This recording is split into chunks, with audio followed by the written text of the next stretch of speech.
महाभारत के युद्ध में श्री कृष्ण और अर्जुन ने मिलकर कौरवों के विरुद्ध युद्ध किया था।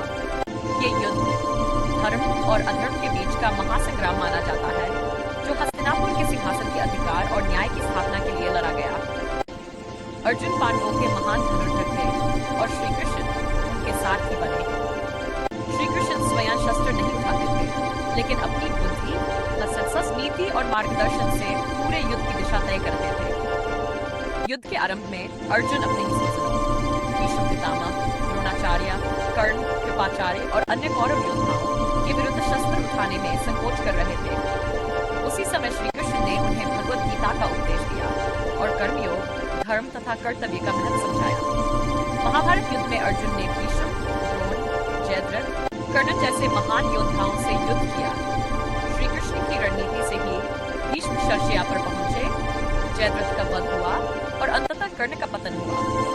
श्री कृष्ण ने पांडवों को धर्म के मार्ग पर चलते हुए विजय प्राप्त करने में सहायता की। इस प्रकार महाभारत युद्ध में श्री कृष्ण और अर्जुन ने मिलकर कौरवों और अधर्म के पक्ष के विरुद्ध युद्ध किया और अंत में धर्म की विजय हुई। महाभारत का युद्ध धर्म और अधर्म के टकराव के कारण हुआ था। इसके पीछे कई गहरे कारण थे। सबसे बड़ा कारण था हस्तिनापुर के सिंहासन का विवाद। पांडव और कौरव दोनों ही कुरु वंश के उत्तराधिकारी थे, लेकिन दुर्योधन ने छल कपट से पांडवों का अधिकार छीन लिया। पांडवों को जुए में हराकर वनवास और अज्ञातवास भेज दिया गया।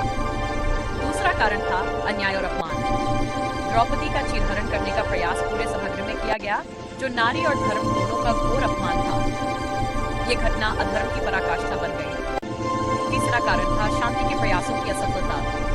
श्री कृष्ण स्वयं शांति दूत बनकर हस्तिनापुर गए और पांडवों के लिए केवल 5 गांव मांगे, लेकिन दुर्योधन ने सुई की नोक जितनी भूमि देने से भी इनकार कर दिया।